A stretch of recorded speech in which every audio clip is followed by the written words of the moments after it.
All right, so we're gonna start our sequence the same. I'm gonna show you guys 2 more submissions kind of from this whole sequence. And this is kind of why I like to do everything the way I like to do it. I really have a method behind like all the little silly nuances that I do. They'll all make sense as we go through, right? So she's framing, I lift this far shoulder, right? I block this inside hip, and I circle around to the other side. So one of the reasons why I stop in this position here, one is to create a lot of force, because this way when I twist my body, I get my hips really low. I can step on the mat and create a lot of driving force to drive up off this leg, right? I find if I stay here on my, like with it centered down and I try to turn the person over, it's really hard from here with my hips facing down to create any kind of torque to turn them. But if your hips down and you're twisting, like you can create a ton of power pushing off that one leg. So I find that's really strong. But also what happens in this position is people start to kind of understand what you're doing if you have this arm underhooked. Yeah, and if she drops her hip down and drops her elbow down, she can make it really hard for me to twist and turn her over. So I've got a follow-up attack, and it's actually probably my #1 attack from the top. It's called a bread cutter choke, but this is a very particular way that I like to set this up that I don't think a lot of people do. It's really strong because once you start the process in motion, it's really hard to stop, even if the person knows it's coming, okay? So what I'm gonna do first is this arm that's back here blocking the hip, I wanna get this arm underneath her arm on the other side. So I'm gonna use my elbow if I have to scrape underneath and lift her elbow up off the mat, and then I'm gonna straighten my arm, okay? Then I just turn my palm up, and then I continue to rotate my arm around, and I'm just gonna grab inside of her collar with 4 fingers, okay? I don't need my thumb or anything like that, just my 4 fingers are gonna hook in. And it doesn't matter where you grab on the lapel. It doesn't have to be behind the neck. It can be on the side or whatever. If you can't find the lapel, there's a little tuft of fabric on the shoulder. You can grab that as well. So if you guys can see what I'm doing, there's that little spot right here on the top. You can grab that as well. It's totally fine, okay? But the lapel, for me, feels really solid, okay? So once I'm here, I've got this space right here totally blocked off from Michelle. She can't really see what I'm doing because her head's on the other side. So all I'm gonna do is take this hand and turn my palm up and reach in. My thumb is gonna go inside of her lapel like this. I'll move around so you guys can see a little better. But this hand is gonna go in with my thumb inside the lapel, as close to my hip and as close to her collarbone as possible, okay? So I just reach inside and I try to find her lapel, okay? Luckily I was able to find it really easy this time. If you can't find it super easy, drop your shoulder down and lift your hips up so you can find that lapel, okay? But then once I've found that, all I'm gonna do is switch my hips back to the other side, to side control. So I lift my butt up just high enough to get over her head, and I step over, and as I go, I'm going in slow motion, my butt's gonna drop down on the other side, and then continue to rotate back. And then when I get back to side control, I just belly down, sprawl, and drop my elbow to the mat and be heavy on the arm, and then I can just flex my wrist and finish the submission here. So let's rotate. So from the other angle, the finish looks like this. This arm is underneath, grabbing the lapel, or just grabbing this tuft of fabric right here, okay? I really want the lapel because when I have this grip, I'm pulling this one away, okay? And I'm pulling this grip this way, right? Which pulls the fabric really tight behind the neck. But I want to sprawl my hips down, pinch this arm between my ribs and my elbow to cut off her blood circulation to her hand. And then this hand is going to drop down. My wrist stays strong and straight. Don't let your wrist bend. Keep your wrist straight. Drop your elbow all the way down to the mat, okay? And you just basically drive and flex your wrist. If they don't tap, then all you're going to do is walk your elbow up around their ear. Buddy. I'm gonna turn her head into the choke, and you'll see I'm pulling the lapel this way, and I'm turning her chin this way, so it puts the lapel right in front of her trachea. It's really uncomfortable, and you can just keep going until they tap, okay? But this setup's really strong because, like I said, you don't give them very much room to escape and to defend. This side or this? We're gonna do a couple different angles here. So I'm here just like before, scooping under the arm, getting in there nice and deep. My first attack is always to go for that Kimura. So I sprawl and circle, drop my hip down. I feel like I can't get it. You can sit your hip on the mat. You're totally fine being here. Just keep your chest turned down, stay nice and heavy on the chest. It's really hard for them to roll you over in this position because you have a pretty wide base and you're all off on one side, right? So I rotate my arm around, grab this lapel, and this is the trickiest part, is getting this lapel here because it's wedged in between the two of you. So sometimes you can just reach in here, grab right at the collarbone, and get a good grip, okay? Sometimes it's not so easy because it's tucked in there real tight. This is a good time to mess with this arm too. She wants to defend this choke by bringing her hand up, okay? But the cool thing about this is when she brings her hand up to defend that collar, like bring it up, like I can always put my hand higher than her hand, no matter where she puts it. So it's like I always have a route higher than her, closer to the neck, right? But what I like to do when I'm here generally is I'll pin the wrist down with my head. That way she can't defend. And then I can lift my hip up and find that grip even easier, okay? So then I just, grabbing the outside there. just, yeah, thumb in, like, right, as best you can get it. If I'm too low here, you'll have to do a lot of flexing of the wrist, and that's really hard. So I really want to get in right by the collarbone. Right? So then I'm going to pop up, switch sides, drop my hips down, sprawl, flex that wrist real hard. She's not tapping. Then I open the elbow to bend the neck into the choke. Sorry, I know this isn't really comfortable to drill. It's not really heavy. All right, one more time. So again, I'm here. Side control, scoop up. So I'm under, drop the hip. Quiet, Yoshi. Circling around. We get to this position, I realize I don't have my options that I want. Circle, get that grip on the lapel, pin the wrist down, get this other grip. So if I'm doing this in real time, I also want to turn her head to face that way as I turn back. And I have to make sure that her hand on the other side stays trapped behind my back. So if I make too much space and she brings that wrist in, she's now got defense and it's hard to finish the choke, okay? So the whole point of this is to keep this arm trapped behind your back the whole time. So when I'm here, and I catch my grip, right? I usually go pretty quick, but I want to jump back, slide in place, hips down, drop the hammer on that elbow, and then turn if you have to finish. Okay, any questions? Is it better to go fast or like if you want to? You have to kind of read that You situation. just grind your You hip can be across slow. their- You can be slow. There's nothing wrong with being slow. If their arm is really threatening you, like coming in really close, you're gonna have to go slow because you need to use your hip to like push this open, Oh, okay. right? But if you feel like that's not a problem, man, just jump back and slam it. All right, let's do it. 1, 2, 3. All right, so really quick, there was a couple questions that came up about this move. There's 3 things I want to touch on really quick. Number 1.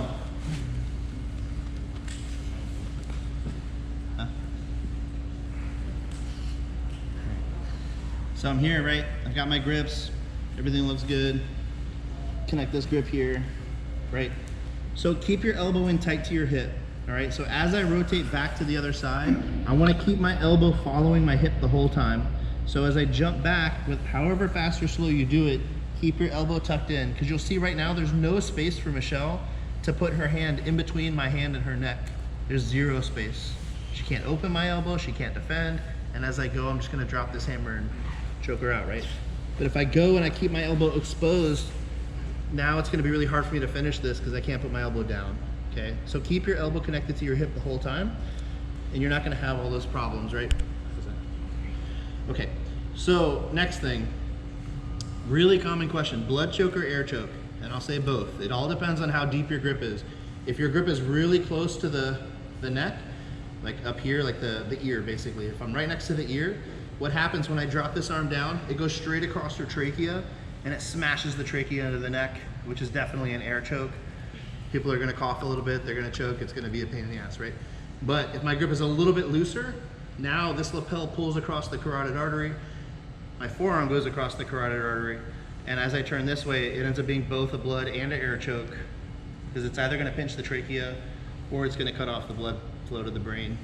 Either way, she's gonna tap from it. So don't be too concerned about whether your technique is bad, because it's a blood choke or an air choke, because this choke is both. It doesn't really matter, okay?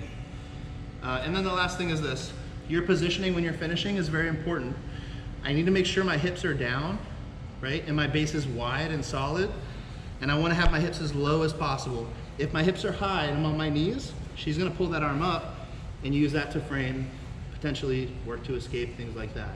So it's really important this arm stays trapped between us and she can't have it back, right? So I really pinch in there tight. Like I said, I'm trying to cut off the blood flow to her fingers. There's a big artery that goes through here. And if you hug it really tight and drop your weight down on it, eventually your hand's going to go to sleep. So even if she tries to defend, it's not going to help. But what I don't want to do is sit through in that same position that we were in on this side, okay? The reason why is because she has exactly the same position that I do here, and I don't have any base behind me. So we did the rocking chair escape like 2 weeks ago or so from Modified Scarf and Scarf. If she just sits up and comes up, she now has exactly the same choke on me, and she's gonna finish because she has gravity on her side. Like I can't possibly beat her in this predicament here. She's always gonna win, okay? It's a very, very real threat, so please make sure your base is wide. If I'm out here like this, there's no chance she's gonna roll me over in this position. I'm really strong. And if I need to, I can use my head on her shoulder. She tries to bridge in. Like there's no chance she's gonna flip me over. But here, super easy for, all she has to do is push. And I can't stop her. Okay.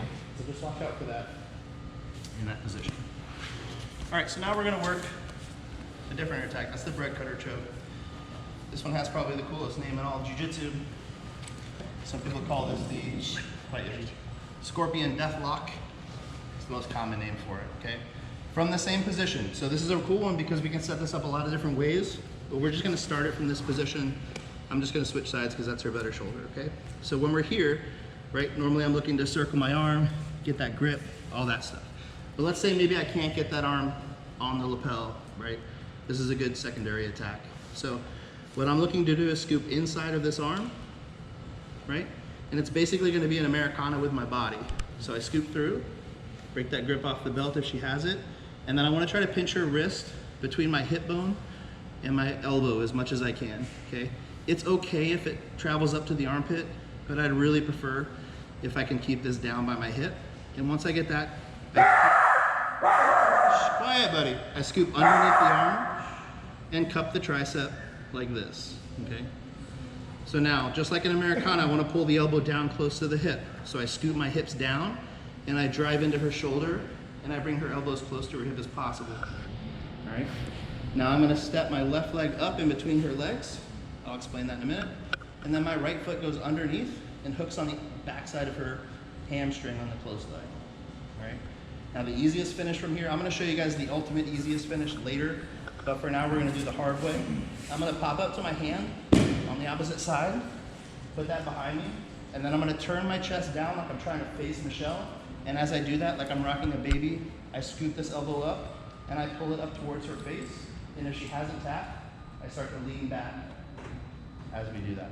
So I'm scooping and leaning, trying to put my chest down on the mat. If they're really flexible, you're going to turn all the way down, bring their elbow to their face, all right?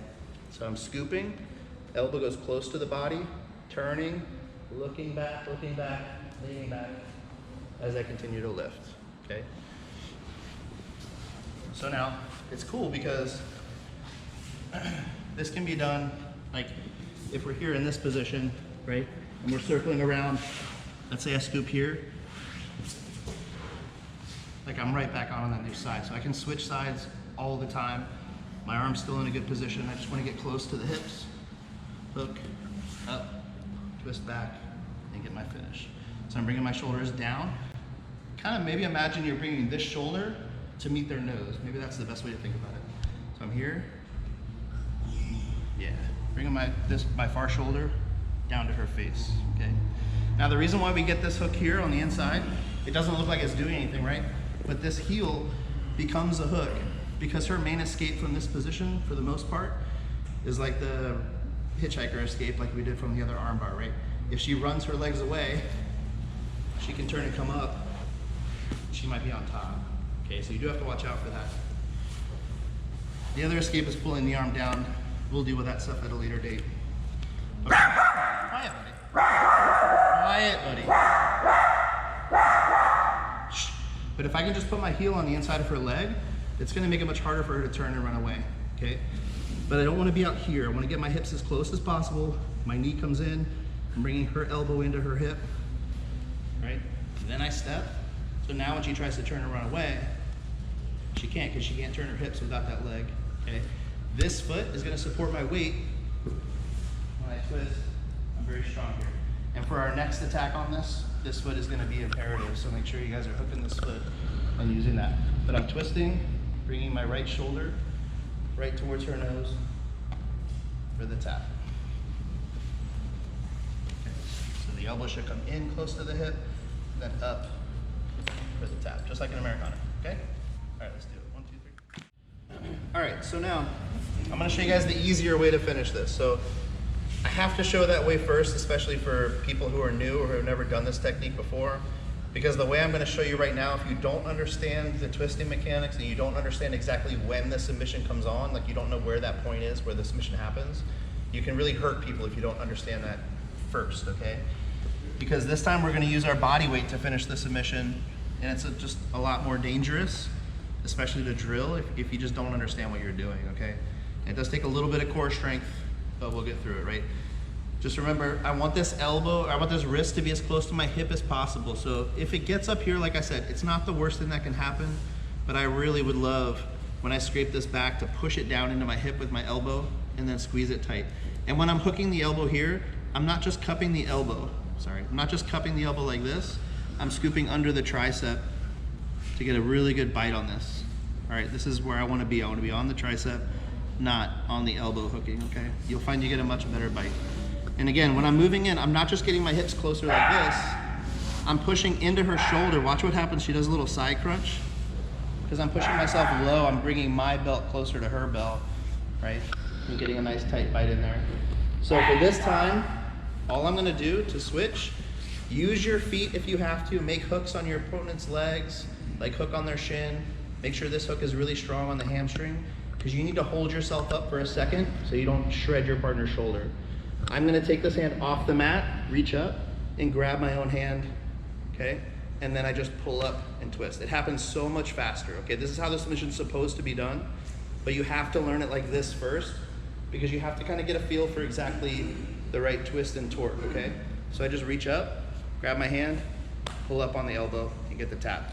So you can grab like a guillotine grip, you can grab a gable grip, or you can get an S grip. You can grab pretty much any grip that feels comfortable, right? But you have to be able to hold yourself up in this position, okay? If you're not strong enough with your abs and your hooks and everything to hold yourself here, just don't even do this. Because if I grab Michelle and I fall back as fast as I can on this with this glued to my hips, I'm gonna pop her shoulder right out of the socket, and she's gonna hate me for the rest of my life. But she probably already does, because I've heard her so many times.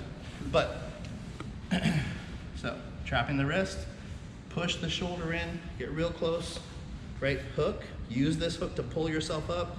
Use that one if you have to. Keep your back off the mat. S grip is good. Guillotine grip is good. Gable grip is good. Okay, guillotine grip is probably the easiest one. Just pull, lift. And I don't even have to turn my shoulders. I can just lift this arm up. Okay. Guillotine grip is this. Grabbing hand over hand, like this. Okay, so my fingers go around my own hand, and these interlock, and then I just, okay, that's it. Trust me, it's super fast. It's gonna come on way tighter than the ones we just did. That's why it's super important you guys know how to do the first one, so you understand where all that pressure comes from. Diving in, catch, hook, grips, finish. Okay, it happens that fast. Okay, so really be careful with this one. Somebody already got their shoulder hurt this week.